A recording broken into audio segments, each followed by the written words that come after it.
Hello foodies, welcome to foodies bazaar. ఈరోజు అయితే మనం విరాట్ కోహ్లీ గారి రెస్టారెంట్ అయినటువంటి 18 కమ్యూన్కి అయితే వచ్చేసాం అనమాట. అంబియన్స్ అయితే బాగుంది, చాలా పీస్ఫుల్గా ఉంటుంది. ఫస్ట్ ఆఫ్ ఆల్ ఇక్కడ మనకి ఆల్కహాల్ కూడా సర్వ్ చేస్తారు.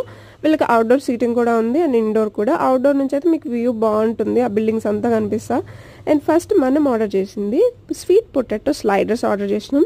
దానిలోకి ఇలాగా వెజ్జెస్ అయితే ఇచ్చారు. పొటాటో నాకైతే మస్తు నచ్చింది. నాకు ఆ బర్గర్ కంటే కూడా ఆ పొటాటో అవి ఇచ్చారు కదా వెజ్జెస్, ఎంత బాగున్నాయి అంటే those are not French fries. Okay. And next మనం ఆర్డర్ చేసింది విరాట్ కోహ్లీ గారి favourite, one of the favourite అయినటువంటి నాసి గోరింగ్ అనమాట. ఇందులో మనకి పాపడ్స్ ఇస్తారు, చికెన్ ఇస్తారు అనమాట, ఇలా పీసెస్, అండ్ హాఫ్ బాయిల్ ఇస్తారు. నేను ఫుల్ బాయిల్ చెప్పాను. అండ్ రైస్ ఇస్తారు, ఫ్లేవర్డ్ రైస్. నాకైతే అస్సలు నచ్చలా, తినకపోవడం మంచిది అనిపించింది. నెక్స్ట్ అయితే పుల్మి కేక్ ఆర్డర్ చేస్తున్నాం. టేస్ట్ అయితే నెక్స్ట్ లెవెల్ ఉంది, బాగుంది. బట్ షుగర్ కూడా ఉంటుంది, చూసుకోండి. ఇంకా ఇలాంటి food reviews on the way guys. Please stay tuned and subscribe and follow us on Instagram.